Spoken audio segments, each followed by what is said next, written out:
Welcome to the course on the Gospel of Thomas Going Public. In this course, you're going to learn two important things. One, the complex but extremely important relationship between the Bible and this relatively recent discovery, the Gospel of Thomas. And two, developing confidence in your own ability to interpret and make use of the Gospel of Thomas. My name is Shirley Paulson, and I'm the lead instructor in this course.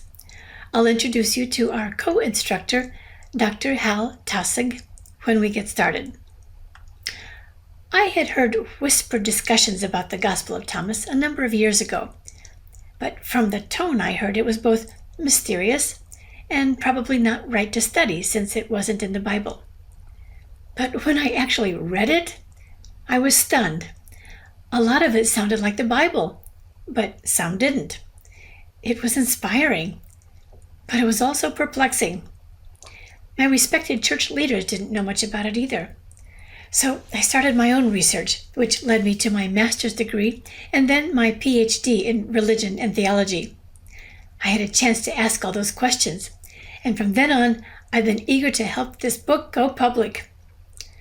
I'm convinced it will help people who love the Bible or the Christian church, and even historians of religion, to gain a much wider view of this ancient corner of the world. This course is specifically designed to help curious and interested people like you participate in making this book public. The only prerequisite for this course is some familiarity with the Bible. We geared the course for beginners learning about the books from the Nag Hammadi Library. But people with an intermediate knowledge of the Bible will have plenty to think about and learn. In the course, after we spend a little time figuring out where this text came from and how to find it in the modern world, we dive right into the meaning of the book itself. What kind of wisdom teaching is this?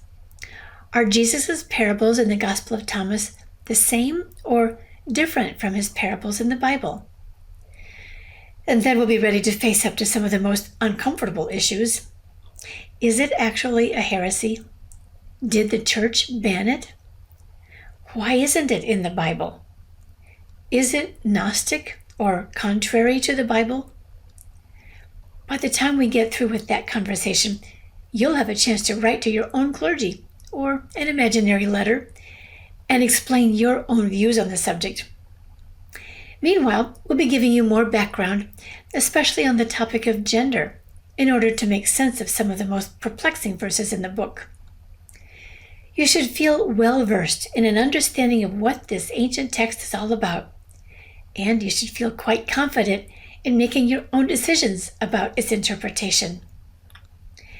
We hope you'll feel the way Hal and I feel about it when you finish this course. It's time for the Gospel of Thomas to go public. It's too valuable to remain on the shelves of scholars and church libraries. It needs to grow in our hearts and minds. We hope you'll join us in these great conversations. So let's get started. I'll see you in the next lecture.